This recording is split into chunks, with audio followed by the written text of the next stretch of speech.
First of all, I'd like to express my delight that all of you have come here to this place in this way, that is, in search of the Dhamma, in order to have the Dhamma to aid us in the living of our lives. Further, we'd like to point out that this time of day is very appropriate for studying Dhamma. It's a time when the mind is open and ready to receive the Dhamma. Throughout the day, we are filling up our minds over and over again with all kinds of things until our teacup is filled to the brim, and there's no more room for anything else to enter. So this is why we speak at this time of day. Please make your minds ready for receiving the Dhamma. Most flowers open at around this time of day, in the early morning, at dawn. The Buddha awakened under the Bodhi tree just before dawn. So this is a time that's very appropriate for our minds to open and to receive that which is profound, that which is subtle, namely the Dhamma. The topic of today's talk is finding the coolest point in the iron furnace which is blazing with intense heat. Finding the coolest point in the intensely burning furnace. Many people think it's crazy to look for the cool point in a burning furnace, one that's very intensely hot. And they think it's even crazier when we say that this body is that very burning furnace. Nonetheless, whether they think it's crazy or not, this is what we're going to speak about. How to find the coolest point in the middle of the blazing iron furnace of this body. In Buddhism, we sometimes speak using metaphors and similes. And occasionally these metaphors are quite strong or intense, such as the one we're using this morning. If you understand this metaphor that we're using today, then you will understand Buddhism. There's a quote from the Buddha in the Pali language which we'd like you to hear. Sappang Bhikkhu Atittam, which means he was speaking to some monks, and so, monks, all things are blazing. All things are blazing or burning. Injang Bhikkhu Sappang Atittam, which means, monks, all these blazing things, what are they? This word atitang is another name for the sun. And so the meaning here is something that's flaming, that's bursting with flames or blazing with flames. Jakung Bhikkhu Atitang. The eyes are blazing or flaming. Rupa Atita. All the forms are blazing. Jakkhu Vinyanang Atitang. Eye consciousness is blazing. Jakkhu Sampatso Atito. Eye contact is flaming, blazing. Yam pi thang jakkhu sampassa paccaya upassati vetayitang. Which means any feelings arising from that eye contact are blazing. Kena atitang. And then, with what are they hot? With what are they blazing? Atitang rakhakhina thosakhina mohakhina. They are blazing with the fires of lust, the fires of hatred, and the fires of delusion. This passage continues with quite a bit of detail, but what we've repeated so far is enough to get the point, which is that the senses, our six senses, and the things that come into contact, which make contact with our senses, and then the feelings that arise due to sense experience. All these things are flaming, are blazing with intense heat. And the same thing is true of all six senses, not just the eyes, but also the ears, the nose, the tongue, the body sense, and even the mind sense. All the senses and the things related to them and the feelings dependent on them, all of these are blazing, are flaming. When we speak of the eyes, ears, nose, tongue, body, and mind, and all the things connected with them, we're speaking of nothing else but this very body here, of these bodies, these lives of ours. And so the message is that these bodies of ours, these lives, are blazing with intense heat. A very valuable word which will be of great benefit to you once you understand it is the word Ariya-sacca Dhamma, which means the things associated with, the things connected to and dependent upon the ayatana. The ayatana are the senses, the eyes, ears, nose, tongue, body, and mind. And so the ayatanika dhammas are all the dhammas or things connected and related to the senses. This is a word well worth your remembering and studying. So the ayatanika dhammas are the things associated with the senses.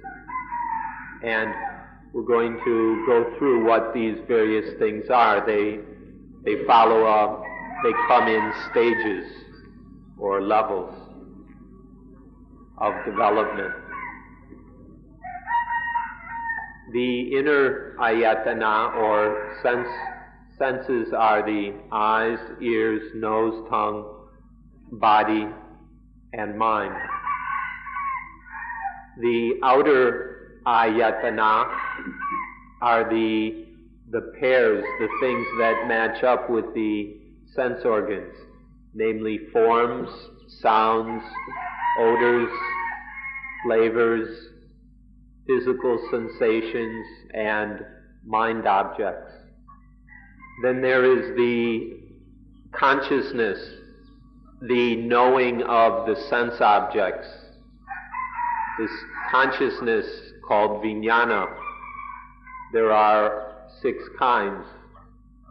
eye consciousness, ear consciousness, nose, tongue, body, and mind consciousness. One for each of these 6 ayatana. When there are these 6 kinds of sense consciousness, then there are also the 6 kinds of phassa, or contact, which means sense contact, sensual experience. When there are these 6 kinds of contact, then there are 6 kinds of feelings. The feelings dependent upon the eyes, the ears, the nose, tongue, body, and mind. If we count the different groups or sets, then there are the first is the inner senses, the sense organs, then the outer senses, the sense objects, then the 6 kinds of sense consciousness, then the 6 kinds of contact, and finally the 6 kinds of feeling. There are five sets, each having 6 members. And altogether there are 30 things. 5 sets of 6 means 30 members or elements. This is a general principle throughout the Buddhist scriptures. The Buddha talked about these 30 things over and over again. All the Dhamma he taught had to do with these 5 groups or these 30 things. Now these things shouldn't be so very difficult for you to observe yourself. You can just close your eyes and observe for yourself right now the eyes, the ears, the nose, the tongue, the body, and the mind.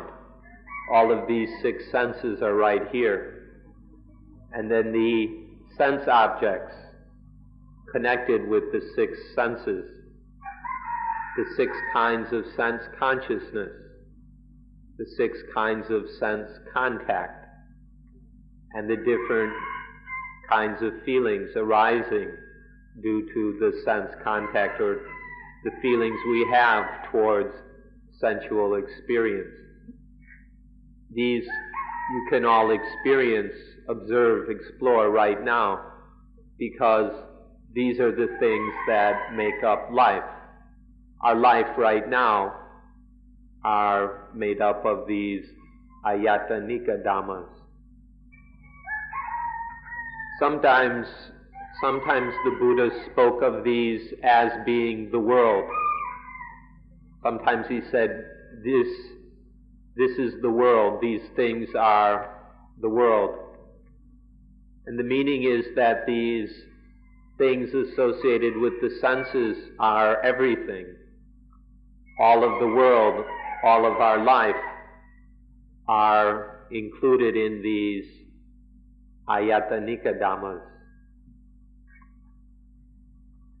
Even the most materialistic worldly person, when he or she speaks of everything, they're still talking about things that are included in these 30 elements, these 5 sets, each having 6 members.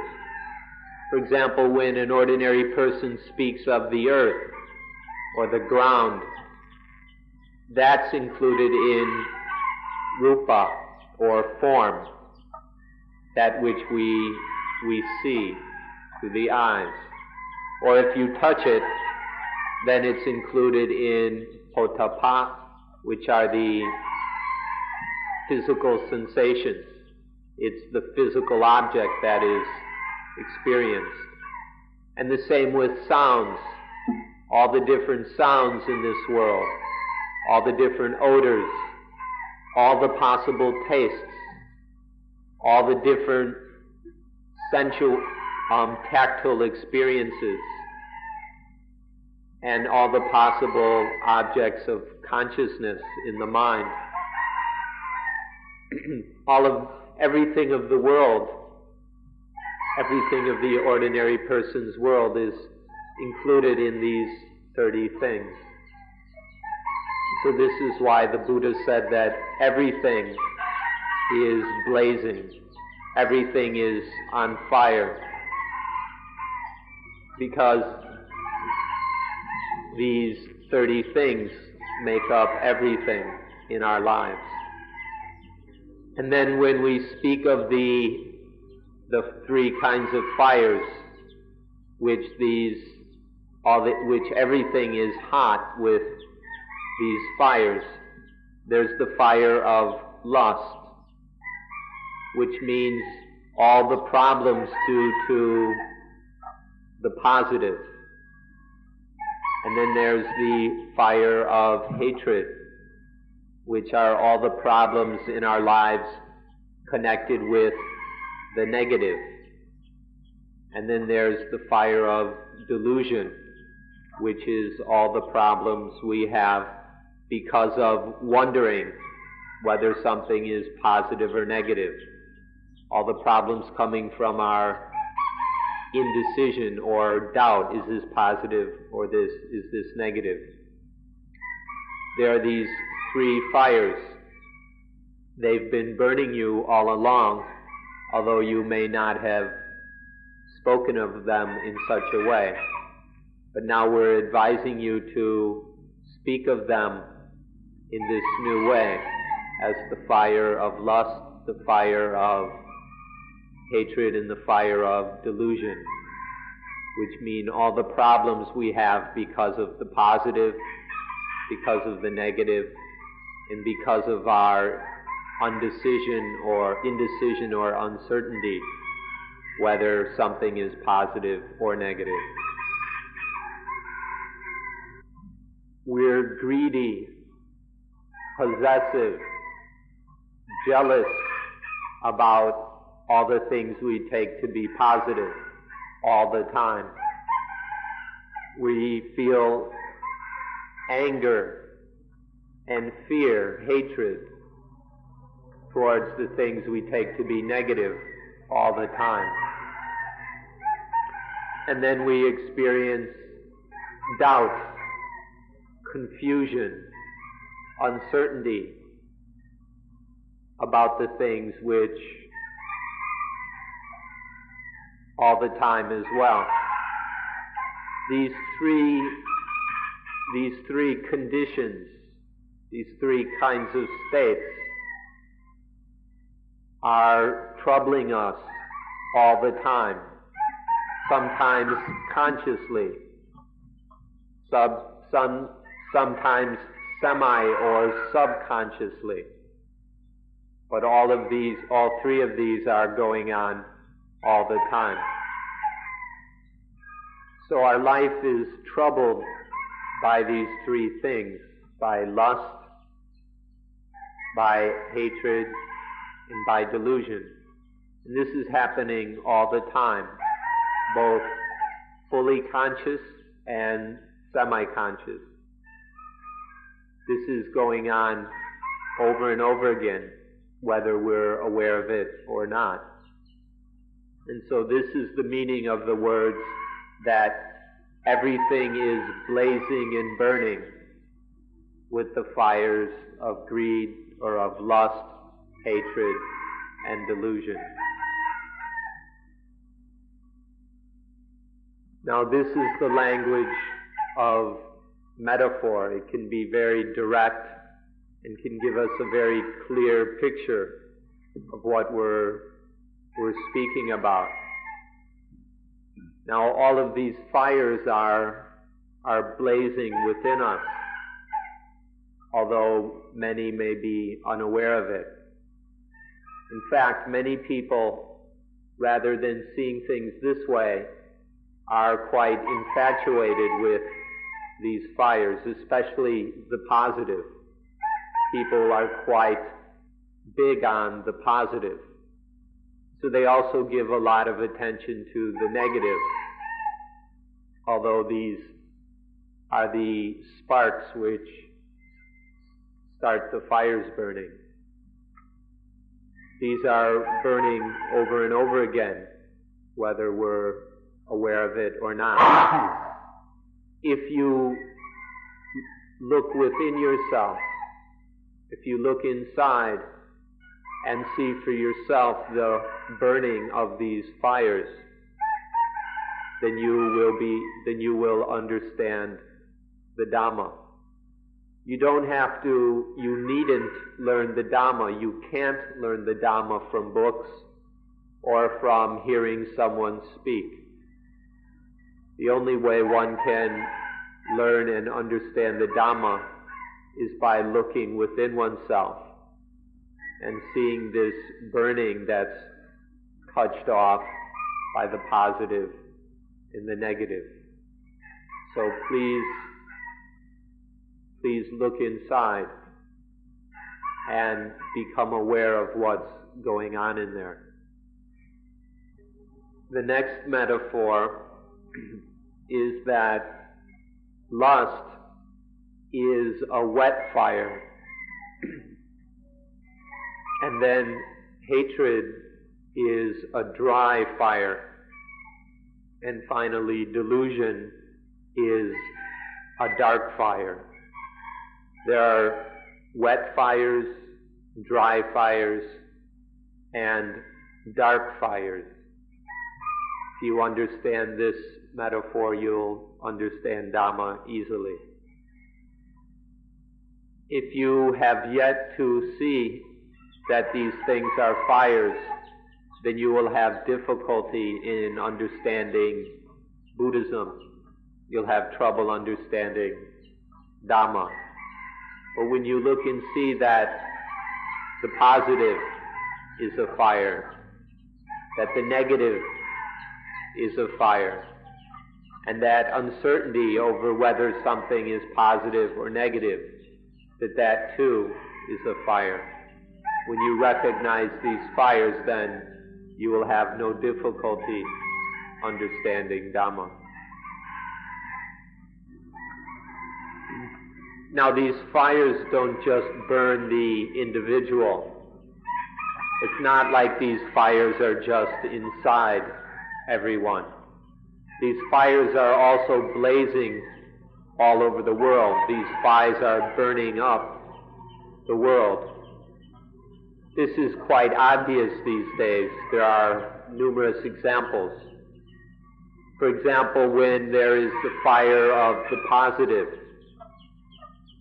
then it leads to selfishness. And because of the selfishness, a person acts in ways that are setting fires and causing problems all around one. And so these fires within set the world on fire as well. And so we can quite easily say the world is blazing with these fires. But it turns out that we like these fires quite a bit. We're quite happy with the fire, especially of the positive. We think it's really great, all this positive burning. When there is something positive, it leads to wanting it. It leads to a kind of love, to a lustfulness, and which in turn becomes selfishness. And then we act in all kinds of selfish ways, speaking, thinking, and physical actions which are thoroughly selfish, and that means very hot. This is the kind of thing that happens because we're so big on the positive. We don't recognize it as a fire. We don't see it as it burns us. And so we think it's quite wonderful.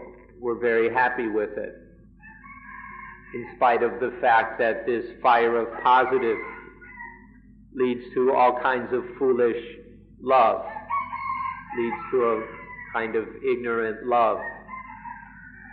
And then sometimes it even leads to anger. When we don't get the positive, when we don't get what we want, we become angry. And so the one fire ignites another fire, and the fire spreads through selfishness and selfish actions.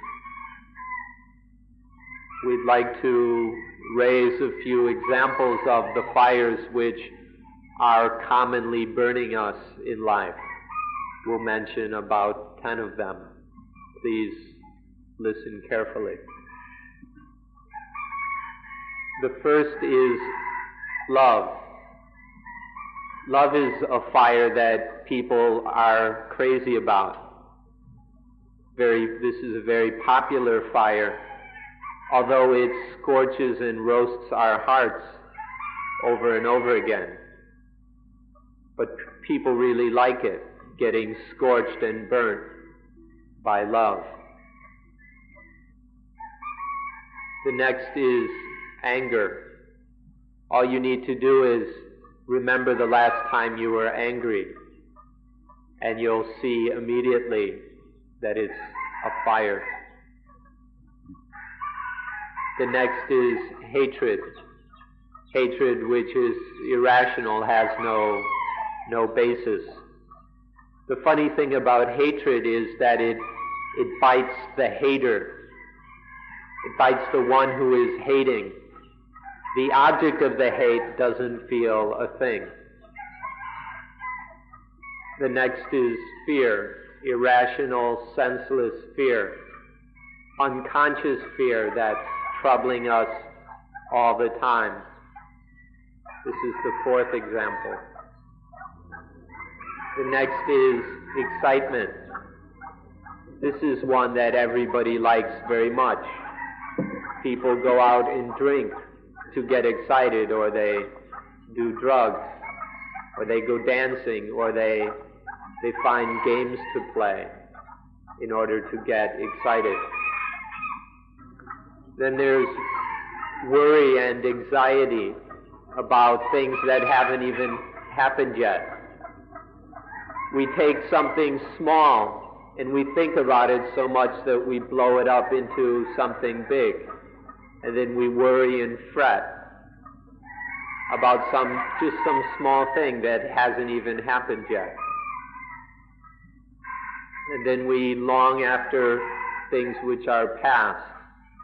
Things that are gone, that already happened, we dwell on them, we miss them, we long after them, which burns us just the same. Then there is envy. Nobody can be better than us. We just can't stand it if anyone is better than us in any way. And then stinginess, miserliness, possessiveness, to cling to things, not at all willing to share them, not even wanting others to look at them. And then there's a special kind of possessiveness or jealousy, which in Thai is called Pum, which is sexual jealousy. It's the jealousy one feels about one's wife or husband, about one's lover. So to review them again, there is love, hatred, anger, fear, excitement, worry about the future, longing after the past, envy, jealousy, possessiveness, and then sexual jealousy. These are happening to us over and over again, although we seldom pay any attention and are very aware of it. And even further, we tend to like these things. We're very caught up and infatuated with, in spite of the fact that all these fires are burning us. We think they're great. They give us a rush, a thrill. And so we stay more and more trapped in these fires as time goes on. We are slaves. We are enslaved by the positive and the negative. The positive and negative are causing us problems all the time. the positive makes us have one kind of problem, and the negative makes us have another kind of problem. Because of this slavery, we're unable to exist in peace. The positive and negative are constantly forcing us to get into all kinds of trouble. And this will continue. This enslavement will carry on until we can become the master, until we become masters of positive and negative, so that they have no more power over us, and that instead we have power over them.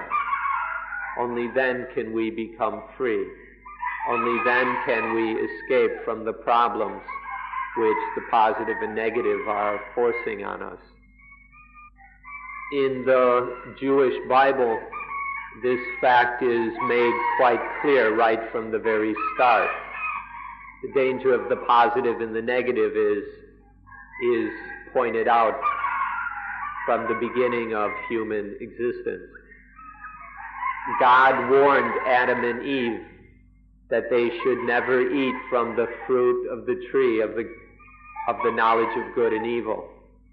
He warned them if they ate that fruit that they would die. But then Adam and Eve didn't listen. They went and ate the fruit, they ate the apple, and ever since they've been having problems because of the positive and because of the negative. God warned them from the start, but because of this original sin, they've been having problems ever since. This, right at the start of the Bible, makes it very clear about the danger of the positive and the negative. Now, because the Christians also believe this or follow the Bible, it means that to be a good Christian, one must have a mind that is above, beyond the influence of the positive and the negative. To be a good Jew, one must follow God's original command, which is to not be trapped in the positive and the negative. If one obeys God's wish, then one is a good Jew, a good Christian, and also a good Buddhist, because the heart of Buddhism, the essence of Buddhism, is having a mind, a heart that is above and beyond the power of the positive and negative. In the East, the message is the same. In Taoism of Lao Tzu, the teaching of Lao Tzu in China is that one should not attach to yin and yang. If one clings to yin or yang, that's the same as attaching to the positive and the negative. As soon as one attaches to them, then all kinds of troubles are pulled down on our heads. So even in the Far East, there is this message to not attach to positive and negative. If one is a slave to the positive, one must love. If one is a slave to the negative, one must hate. If one is a slave, one is constantly being pushed around by these emotions, and we have to struggle and fight all the time. It's too much for us. It drives us crazy, creates great pain and misery for us. And so the teaching of Taoism, of Judaism, Christianity, Hinduism, and Buddhism is the same. All of these traditions teach that we should be above and beyond the power. We must raise our minds above the influence of positive and negative. As soon as we attach to the positive or the negative, a flame bursts out. As soon as there is attachment to one of these, the flames burst forth, and life becomes a blaze, becomes a torment. Whenever we attach to the positive and the negative, this life becomes a burning furnace, a blazing furnace, instantly. At Christmas time or on birthdays, or when people go to the church or the temple to get a blessing, they're always given something positive. We're always wishing people the positive, because we don't know that we're just wishing them to be burnt, to get blasted and scorched by these fires. We mean well, but we're just wishing people more burning. Another fire which you are able to see but you never bother to look is the fire of time. Always having to be running, competing and chasing after time. The more we attach to positive and negative, the more desire there is. The more desire there is, the faster time runs. When we have a lot of desire, then time runs very fast. It's so fast we can never keep up. When our desires are strong, then time is always way ahead of us. And this creates lots of suffering for us, because we can never keep up, because we're always behind this time. We are often made miserable. This is because we attach to the positive and the negative. Please understand the meaning of time in Buddhism. The ordinary time that you have and know about is an external kind of time, the time of clocks and the changing day, which isn't any kind of a problem for us. But you need to understand the meaning of time as we understand it in Buddhism, because this time is a tremendous problem for us. In Buddhism, time is the gap or the separation between desire and the object of desire. As soon as we desire something, there is a separation between the desire and what we want. Otherwise there wouldn't be any desire. And this gap is time. The stronger the desire, the faster time runs, and the more it torments us. So this is the meaning of time in Buddhism. The way to end time is to end desire. If you kill the desire, then time ceases. If we stop desiring positive and negative things, then time ends, and we don't have to go chasing after it anymore. To understand this kind of time, we need to look within to see how we're attaching to the positive and the negative. Now, as soon as there's desire, there is time. But once desire gets its object, then time ends. But then usually another desire arises, and so time is constantly recreated because of our ignorance. But if we just end desire, it doesn't matter whether we get the object, just end desire, and time disappears, and then we're free.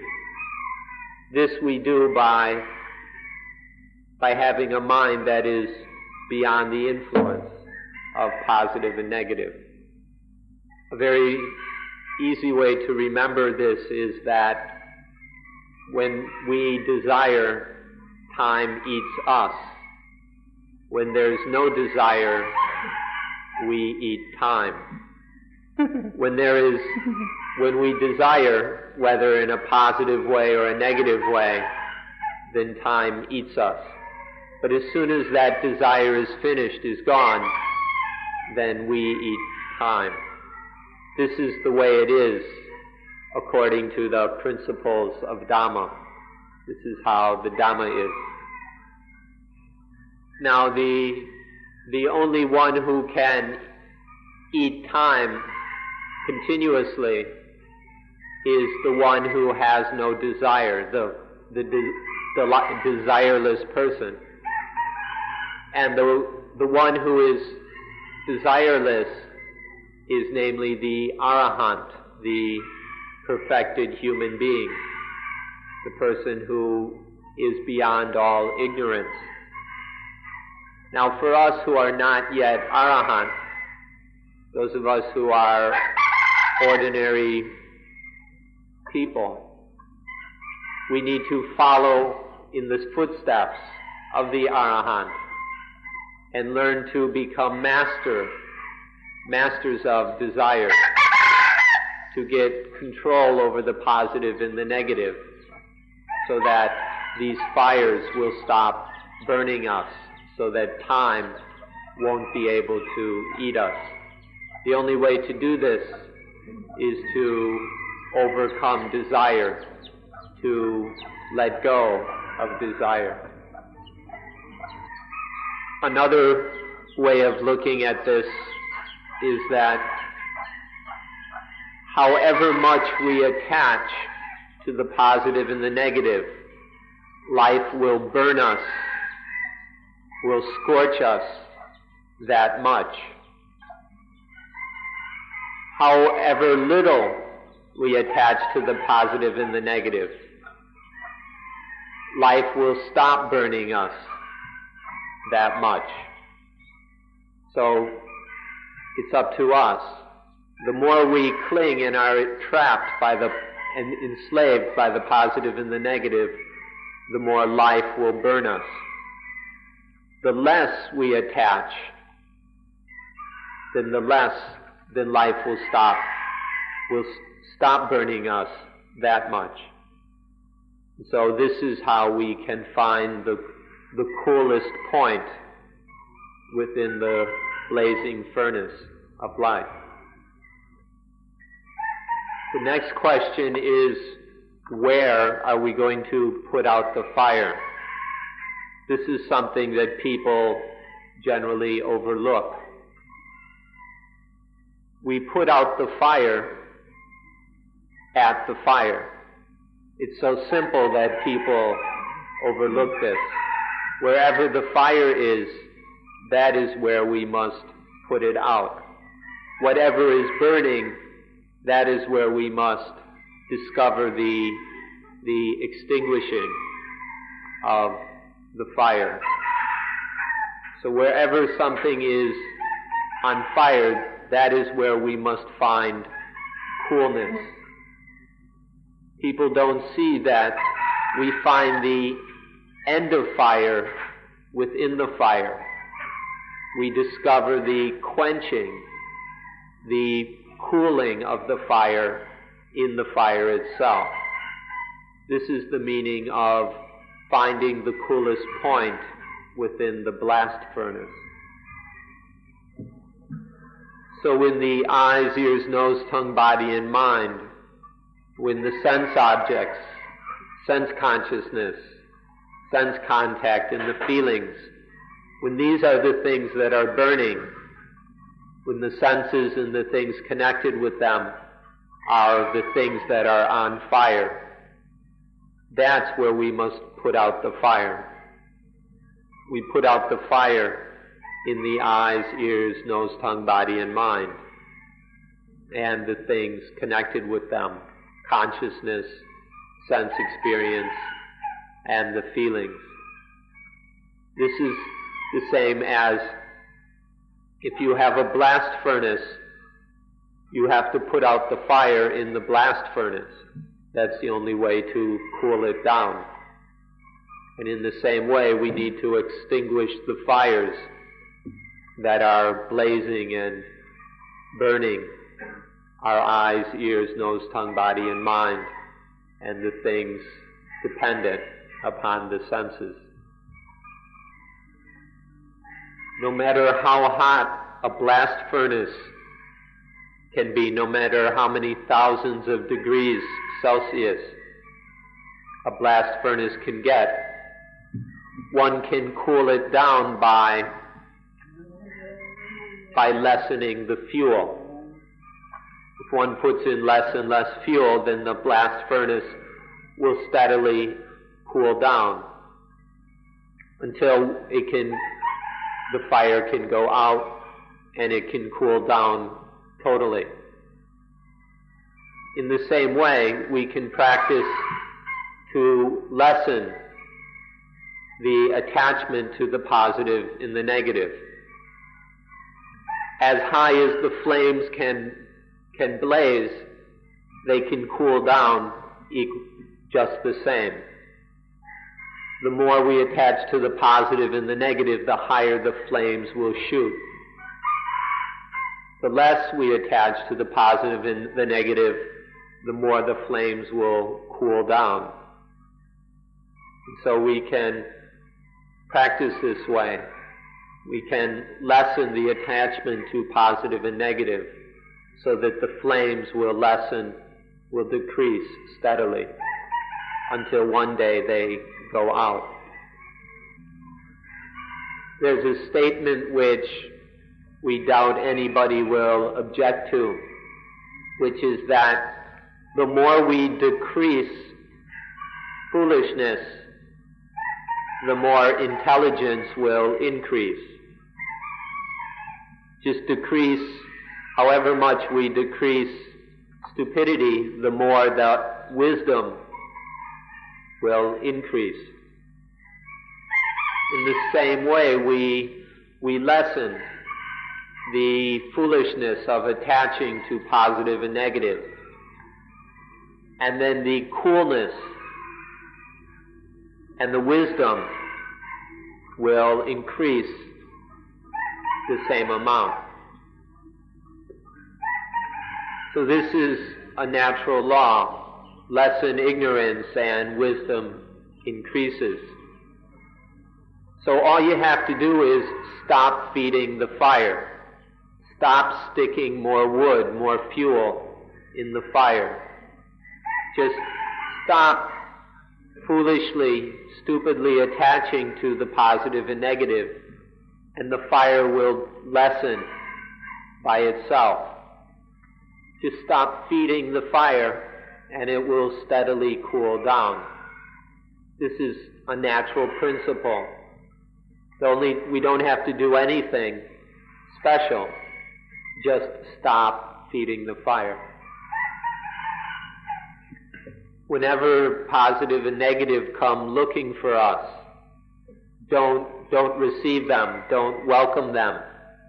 Embarrass them and chase them away.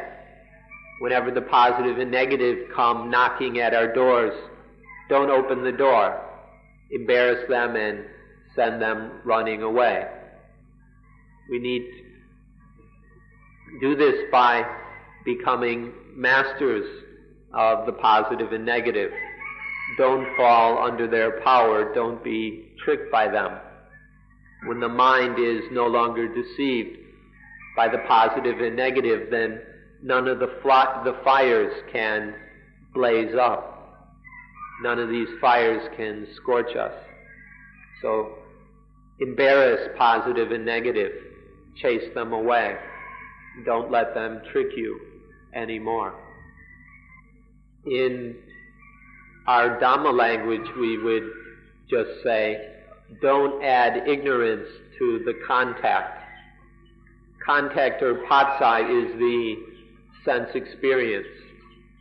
Don't add any foolishness or ignorance to that experience. When there is some sensual experience, seeing, hearing, smelling, or whatever, don't stupidly cling to it as positive and negative.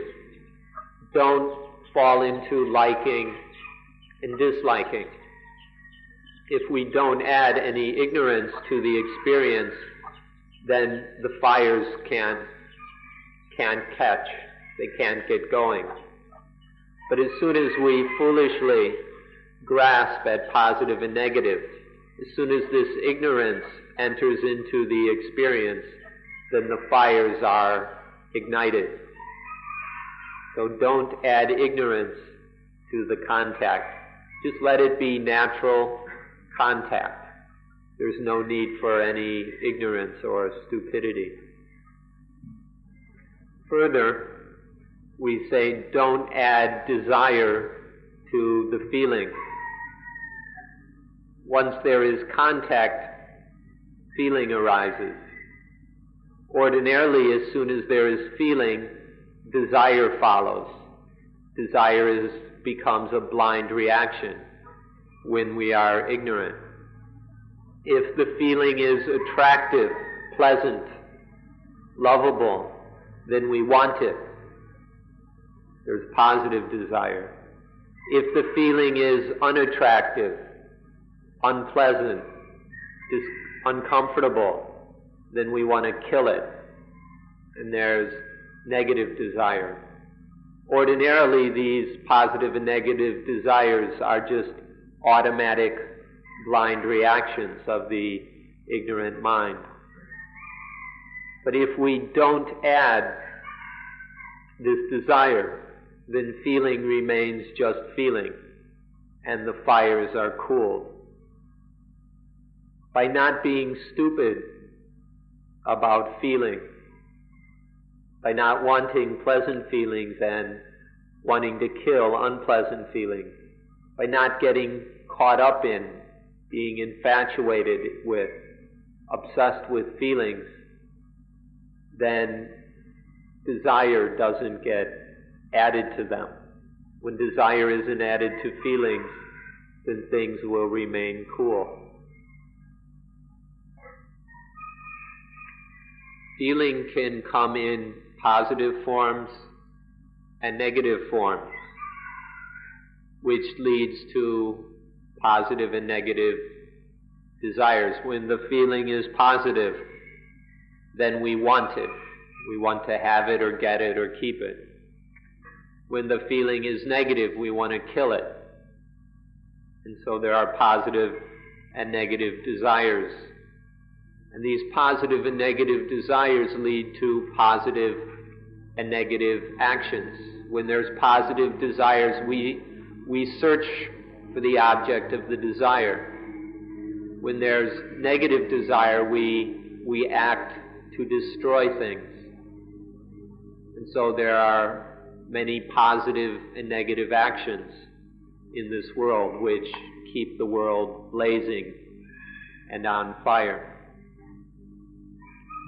Because we're deceived by the positive and negative of feeling, feeling becomes ignorant. When we're tricked by the positive or negative appearance of a feeling, then we get that feeling is ignorant. An ignorant feeling then leads to desire, which is always ignorant. And then all kinds of ignorant, selfish actions arise. But when we're no longer ignorant about feeling, when we're no longer tricked by the positive and negative aspect of feeling, then the fires stop blazing. Life is no longer a big fire. The most evil thing about this all is that this infatuation or being tricked by the positive and negative leads to self. The self or the ego arises because we've been tricked by the positive and the negative. And once the self appears, then there follows selfishness. And selfishness is what causes all the problems in this world. And all suffering, all dukkha, is due to this selfishness. But if we are not tricked, if we don't get stupid about the positive and the negative, then self doesn't arise. The concept of self or the ego doesn't appear. And then there's no selfishness and no suffering. This self or ego is our biggest problem. But when we're no longer tricked by the positive and the negative, then this problem ends. Now, the self is both elusive and delusive. It's an illusion which can delude us.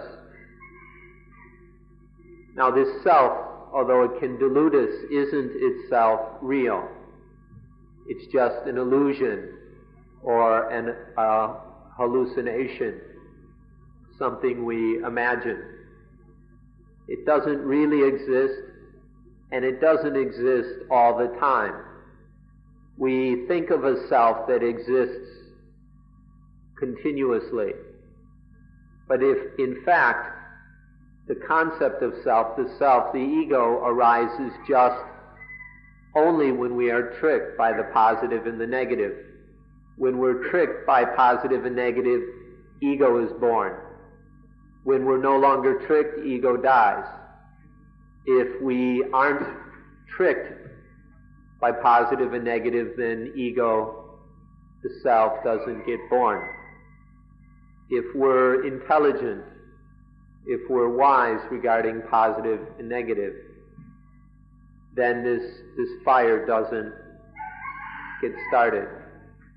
So we need to govern or control the positive and the negative so that the ego doesn't get born. So this is how Buddhism looks on the self. Other traditions, other theologies may think of the self differently. That's up to them. They're welcome to think whatever they wish. But in Buddhism, we recognize that wherever the self appears, there is the basis for the fire. There is the fuel for the fire. That's where the fire is born. And so Buddhism seeks to remove, to eliminate the self. So there's nothing to burn anymore. There's no place to catch on fire. No matter what others will say, we say that the self is where the fire starts. The self is what burns. If there's self, then life is burning and scorching. But remove the self, remove this illusion, no longer be deceived by the concept of self, and then the fires cannot happen. This is how we view the self in Buddhism. So this is something we can watch in ordinary life, just by observing the senses and what happens with them.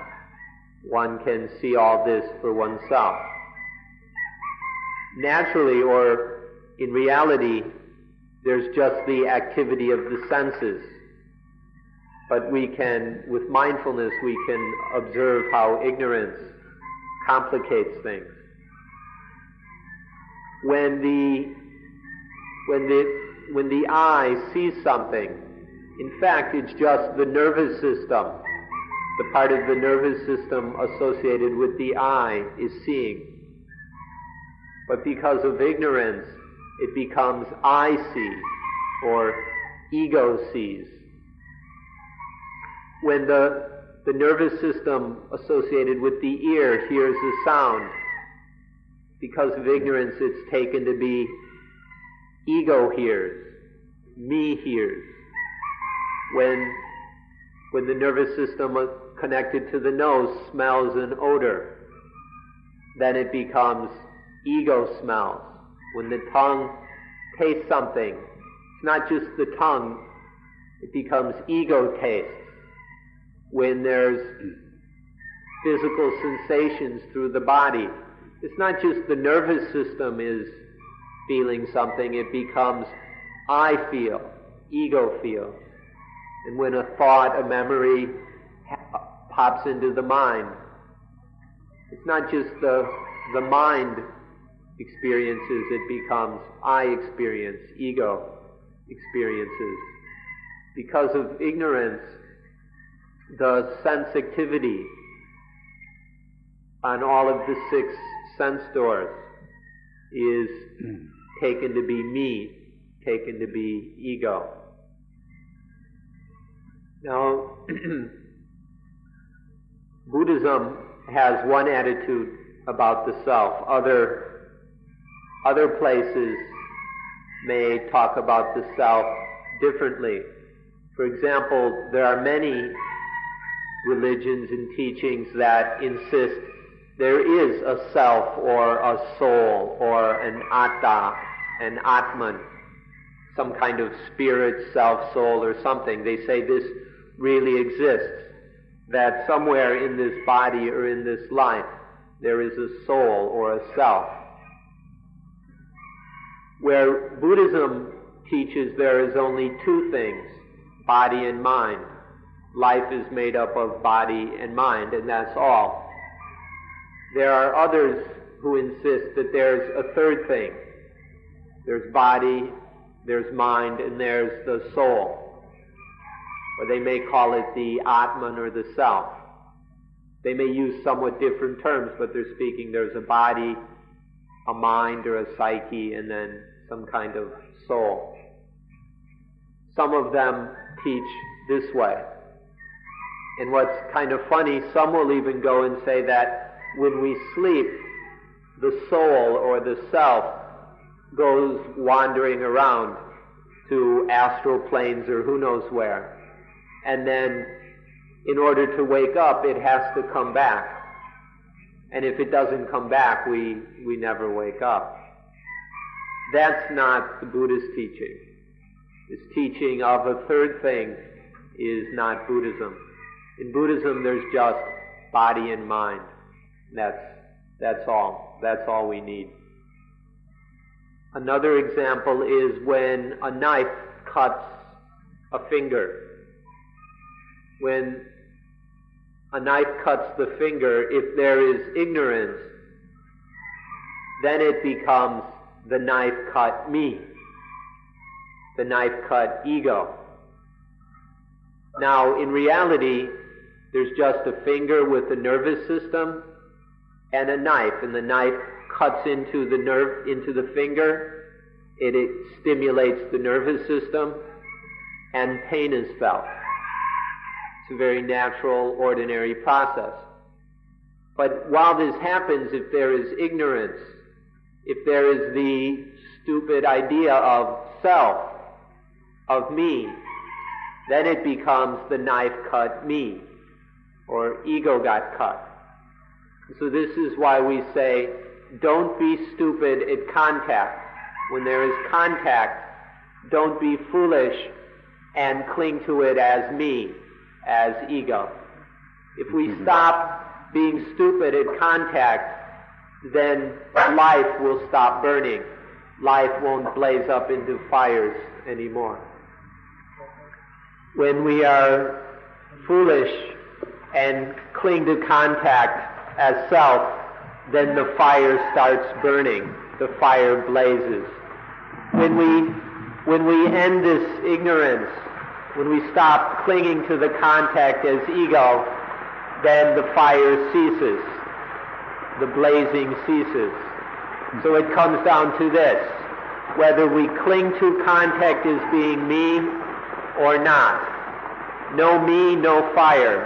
When there's me, there's lots of fire. Things are very hot and painful. So We ask all of you to not be stupid about feeling. Don't let feeling be taken over by ego, and then life won't blaze, won't burn anymore.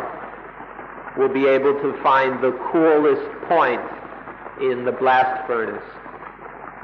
That's all for today's talk.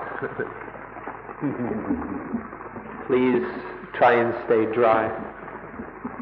Thank you for being good listeners. That's all for today.